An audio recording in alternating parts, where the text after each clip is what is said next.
Bu yılda inşallah her yıl olduğu gibi Kurban Bayramı'nda fakir ve muhtaçlara ulaştırılmak üzere kurban kampanyamızı başlatmış bulunmaktayız. Bu yılki kurban fiyatı bedellerimiz 500 TL'dir.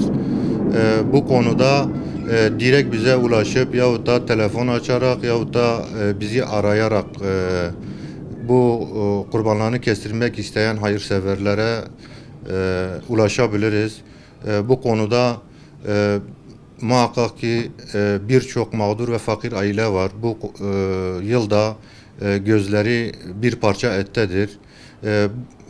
Hayırsever vatandaşlarımızın, kardeşlerimizin, abilerimizin bu yılda inşallah bu duyarlılığı gösterip her yıl olduğu gibi binlerce, on binlerce aileye ulaştırmış olduğumuz kurban etini yine aynı teveccüh ile, aynı özveriyle onlara ulaştırmak istiyoruz. Bu konuda tüm hayırseverleri ve hayır yapmak isteyen, kurbanlarını vermek isteyen gönüldaşlarımızı bu yılda fakirlere kurban ulaştırmak için bekliyoruz.